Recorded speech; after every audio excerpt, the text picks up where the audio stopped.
there's a convergence on the steps that need to be taken in the days ahead. We also had a discussion, and I pointed out the steps taken by the government of Pakistan, the tremendous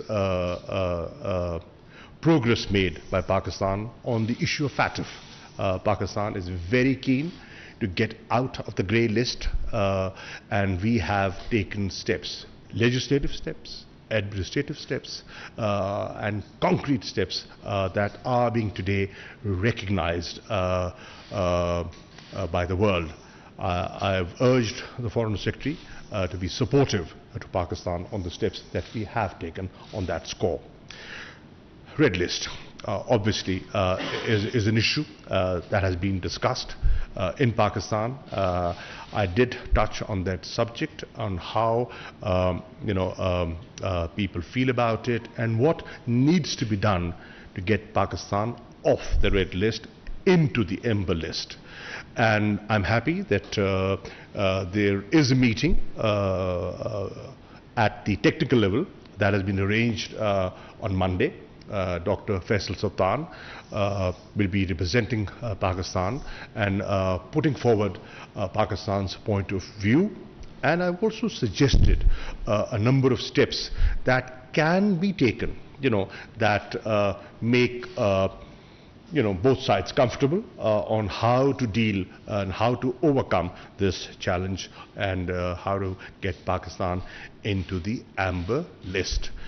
On the whole, it was a frank, candid discussion, and thank you for coming. Thank you very much. Well, first of all, can I say what a pleasure it is to be here in Pakistan, to have a very good, constructive, cordial meeting with His Excellency Foreign Minister Qureshi, both on Afghanistan but also the opportunities for the bilateral relationship, and I look forward to seeing the Prime Minister later on today. The bedrock, the basis of the UK-Pakistan relationship is very strong, and like His Excellency, the UK has desire, the will, and to take it to the next level. We also have very clear and shared interests in the future of Afghanistan. After the Kabul airlift, we evacuated over 15,000 people to the UK, which was unprecedented for modern times, certainly for the UK. And we're working together to continue the secure, safe passage for those who haven't yet made it out of Afghanistan, whether they're British nationals or indeed those who have worked for us. It was important to have the opportunity, and I'm very grateful to the government for making this possible, to go up to Torkham to see for myself the situation on the ground and talk to people on the ground and really understand it at that level. As for the UK, we're very mindful of the situation for Afghanistan's neighbours. We will be shouldering our humanitarian responsibilities. We've increased our aid budget for Afghanistan this year to £286 million, and we will also be supporting those countries who face the greatest demands for those who may be displaced in the weeks ahead. We've also sent a team, a 15-person rapid deployment team, to the region as a whole to make sure that we can help with the logistics, the practical arrangements that we also discussed for allowing people safely and securely to cross borders if it's into third countries to get back to the UK. And of course that's a way of easing the burden on some of Afghanistan's neighbours. I'm also pleased to announce that today we're releasing the first tranche of that extra aid money that I mentioned. We are sending up to £30 million of life-saving support to Afghanistan's neighbours, and that will include Pakistan, so that there is the money to provide the basics, the shelter, the household necessities, the sanitation for those who come across the border. We recognise this problem. We want to be part of the solution with such a key partner. We also stand by our commitments for Afghanistan's future, and I think there are a number of priorities that we discussed today. The humanitarian lifeline, preserving regional stability, holding the Taliban to the assurances that they made, making sure that deeds follow words, and of course making sure that Afghanistan cannot be used and will not be used as a base or a safe haven for terrorist groups in the future. We're building, and it's important for us all to work together to build an international grouping, coalition around these core elements, around safe passage, around all the other elements, strategic and otherwise, whether it's through the G7, NATO, we've had a recent UN Security Council resolution, and of course the regional partners are going to be absolutely key to forging a way forward. And Pakistan's support and role will be vital. And if we come together in that way, with all of those that are interested and want a positive way forward, we will be able to exercise the maximum moderating and positive influence on the Taliban. We have a shared interest in supporting a stable and peaceful future for Afghanistan, and I thought with a very good conversation we had about the common and the commonality of interest in how we pursue that going forward. We also discussed all of the bilateral issues that His Excellency raised. We listened, we understand the concerns on issues like the Red List, and all the more important that as close partners we really intensify the bilateral relationship, particularly with, I think, a big anniversary for our bilateral relations which is coming next year. Thank you very much, and it's a great pleasure to be here. Thank you very much. I understand the ministers have time for a couple of questions. Would you kindly introduce yourself while posing the question? A gentleman on the left side. Right side, sorry. Thank you, Mr. Foreign Secretary. Welcome to Pakistan. This is Naveed Siddiqui from Dawn News. I have a question regarding the Red List. In the backdrop of Red List decision, the relationship between Pakistan and the UK seems to be strained. Even the people of Pakistan are very much annoyed with this biased decision of the British government. How can the ties between the two friendly countries can be improved, sir? Thank you. Well, thank you. Look, I totally understand the impact it has on both Pakistani and British nationals. Our community is one of the great things about our relationship. It's built on the very personal relations by the diaspora in this country and the British Pakistani diaspora in the UK. So these things are important. I'm also commend the efforts of the government of Pakistan to contain the pandemic. We're working to manage the impact of COVID on both countries. We have a shared interest. It's an international challenge, not a domestic or national level challenge. So we do understand that this is a sensitive issue and a difficult issue. We base our decisions on the technical evidence, the scientific basis, and I understand that that's often contested, which is all the more reason why it's, I think, good that the Pakistan's Special Advisor to Prime Minister Khan, Dr. Sultan, will be holding expert-level talks with UK public health authorities. We want to find a way through. No one wants Pakistan off the red list more than I do, but we take these decisions at a technical level, and I think the smart thing for us to do is work together to enable that to happen as soon as safely and responsibly can be done. There's a request from the center, the lady in the middle. Hello, Nicola Karim from the BBC. The first one to the Foreign Secretary.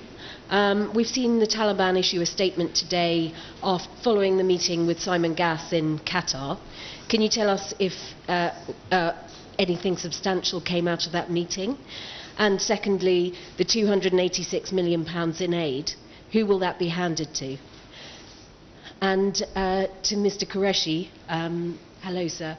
Can you tell me if your relationship with the Taliban is going to be conditions-based? And if so, what will those conditions be? Thank you. Well, thank you very much. So we need to face up to the new reality in Afghanistan. We've got a new chargé d'affaires for Afghanistan based in Doha, Martin Longdon. And on top of that, Simon Gass, the Prime Minister's Special Envoy. The approach that we're taking is we don't recognise the Taliban as a government. Actually, the UK doesn't engage in the practice of recognising governments as opposed to states. But we do see the importance of being able to engage and have a direct line of communication.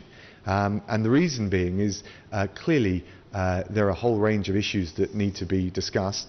including first and foremost at the moment the question of safe passage of British nationals and our so-called Arab workers, the Afghans who work for the UK government.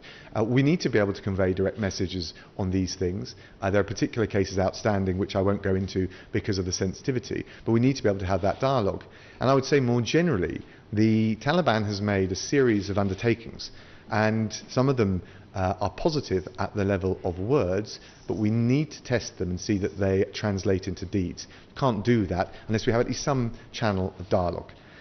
In terms of the aid, look, there are two areas of focus, and again this comes back to the test, some of the early tests for the Taliban. No one wants to see the economic and social fabric of Afghanistan collapse. I can't see how that would be in the interest of the Taliban, let alone ordinary Afghans. We certainly don't want to see that to happen. So we would be willing not to fund aid via the Taliban, but through the humanitarian organisations that operate inside Afghanistan. For that to happen, there needs to be a safe and secure environment. So again, that's an early test for the Taliban. But we're willing to make sure that we do our bit with the international community to fund the humanitarian agencies, the lifeline for ordinary Afghans. But there needs to be a safe, a permissive environment for that. We also, as I mentioned, will support those regional partners, particularly like Pakistan, who I can imagine is very concerned about the risk of numbers coming across the border. We'll want to make sure we can support those partners in the region deal with that. And I think that's the holistic approach, the strategic approach we're taking. Responding to your question, ma'am, you said, will our relations be condition-based? Right. Well, when we determine conditions, we have to determine choices available. You know, some have the choice of getting up and leaving. We don't have that choice. We are neighbors. We have to coexist. Geography ties us together. So our approach has to be somewhat different, realistic. As the Foreign Secretary said, there's a new reality that's come about. And what we have said, full spectrum we have been, discussion while the negotiations were on in Doha, you know, and you know, we facilitated. To invite the two ministers to interact with you, starting with Foreign Minister Qureshi. Thank you. I'm pleased to welcome you to Pakistan. Your first trip in an official position. I am told that you've been here before in a different capacity, but now in your official capacity, you're in Pakistan, and we welcome you. I wanted to share, ladies and gentlemen, we've had a good discussion on a host of things. Obviously, Afghanistan dominated the conversation. The evolving situation in Afghanistan is of paramount importance to them, us, everyone, the region and the world. So we did have a good discussion on that, and we also had a very good discussion on where our bilateral relations stand. And I'm happy to share that they are strong, they are valued on both sides, and we have fortunately now developed a platform called the ESD platform, the Enhanced Strategic Dialogue Platform, for further engagement and to have frank, candid discussions so that there are tangible outcomes from those discussions. I've invited the Foreign Secretary that the next meeting, the next review of that ESD should take place as soon as possible. We have to host it in Islamabad, and we will be happy to host you in Islamabad for that dialogue.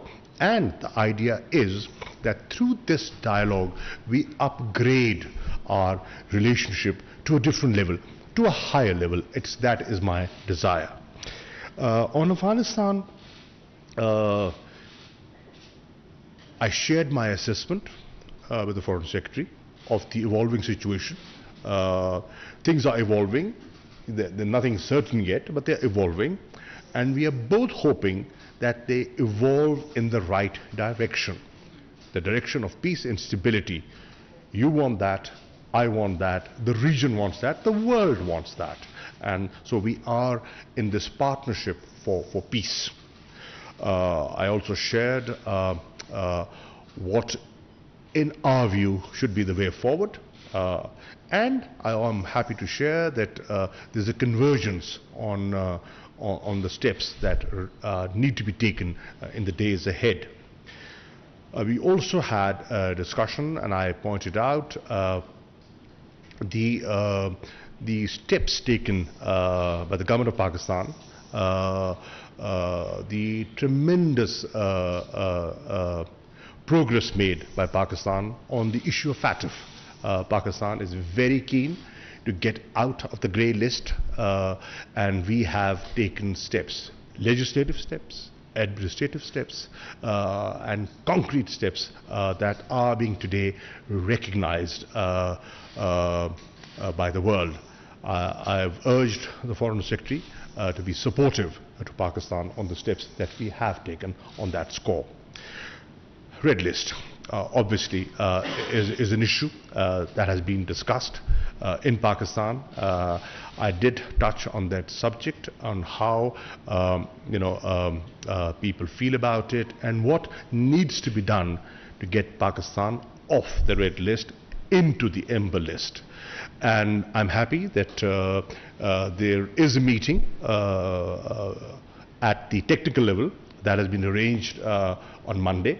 Dr. Faisal Sultan will be representing Pakistan and putting forward Pakistan's point of view. You've said that you want nations to exert maximum moderating influence. What are you looking for from the Taliban? And also, is there a danger of pushing them too far and the group turning inward and embracing radical tendencies? I think it's a good question. I think we need to set some early tests. Of course, actually on the evacuation between the middle of August and the end of August, there was dialogue on the ground, and we wouldn't have got 15,000, more than 15,000 people out without at least some measure of constructive dialogue with the Taliban. So we note that. There have been further undertakings made, and so to address your point, I think we would hold them to the undertakings that they have made, and test the sincerity and the will to deliver on those. The kinds of things we're talking about are reflected now in a UN Security Council resolution that the UK pushed very strongly for with France and the US. We noticed that Russia and China abstained, acquiesced, I like to think of it. We need to bring a stronger basic consensus about those issues. I think the Security Council resolution raises many of the issues that I've described to you today, and also His Excellency the Foreign Minister. And we need to try and forge a stronger group of countries and a wider group of countries around those basic issues. More inclusive government, safe passage out, no safe haven for terrorism, the humanitarian lifeline that it's in all sides' interest to see allowed and preserved to preserve regional stability, and a range of other things. So I think it's important at this stage to set or to judge the Taliban by these early, initial, probably quite modest tests, and see whether they can deliver. And I hope that answers and reconciles what I think is a reasonable challenge to the international community. Yes, I think that's what I'm describing. If you said early tests based on what they have said they're willing to do, I think that's a perfectly reasonable approach. Any regime or set of leaders to undertakings they've made, I think is reasonable. Can we have a question from the gentleman in the middle? This is Zaid Farooq Malik, editor of the Daily Metro Watch. Mr. Qureshi, you have tell us about all the things, Afghanistan, FATF, Red List. You did not spoke on Kashmir. It's a big issue. There is a lot of human rights violations. The dead bodies are not safe. They cannot bury them on their will. Your comments, please, sir. I got your question. In fact, I did. And I drew the attention of the Foreign Secretary on how Sayyid Ali Gilani's family was treated yesterday, the way his body was snatched by the security forces, couldn't even get a decent burial. That's a fundamental right, which the family and the old man at 92 was denied, and people feel very strongly about it. And what they do not realize, yeah, okay, you can stop that, but there will be funerals all over Pakistan. There's going to be one today in Islamabad. Every parliamentarian, every minister, the president, everyone will go there. You know, had you not been there, I would have been there, right? So you cannot suppress, you know, human feelings and sentiments. So I did talk about that. The atrocities, yes. And let me be honest, the Foreign Secretary very clearly said, our position on Kashmir is known. It's a stated position. But that does not stop us from raising human rights issues. And if they do that, thank you. Well, you'll know the long-standing position of the UK is that it is for India and Pakistan to find a lasting political resolution to the situation in Kashmir, which we certainly want to see. It's got to take into account the wishes of the Kashmiri people. It's not for the UK to prescribe or impose a solution or even to act as a mediator. We encourage both sides to maintain a positive dialogue, a constructive dialogue, which is going to be necessary if there's going to be a lasting diplomatic solution. Of course, the pace, the scope, the modalities will be for them to decide. Thank you, ladies and gentlemen. I am afraid we don't have time for more questions. Thank you. Thank you so much.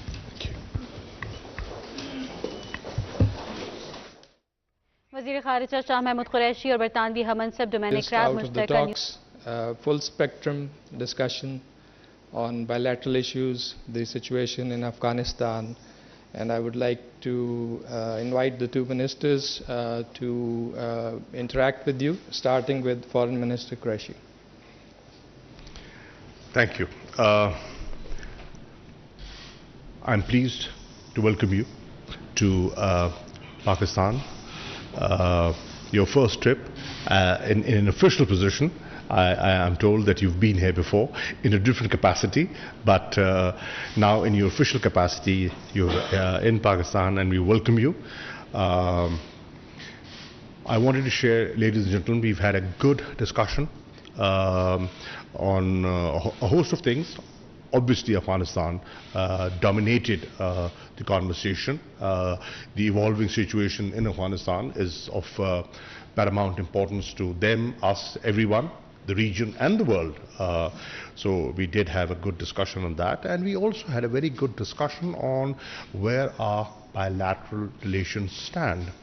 And I'm happy to share that they are strong, they are valued on both sides, and we have fortunately now developed a platform called the ESD platform, the Enhanced Strategic Dialogue Platform, for further engagement and to have frank, candid discussions so that there are tangible outcomes from those discussions. I've invited the Foreign Secretary that the next meeting, the next review of that ESD should take place as soon as possible.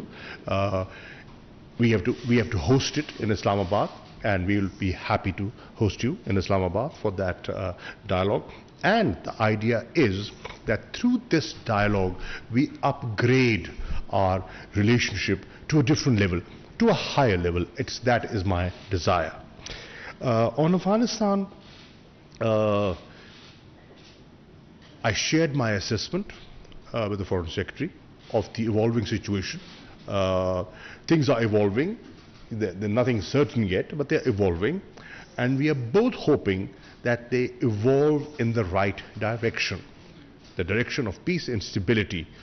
You want that, I want that, the region wants that, the world wants that. And so we are in this partnership for peace.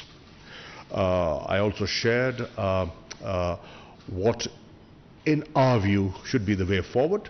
And I am happy to share that there's a convergence on the steps that need to be taken in the days ahead. We also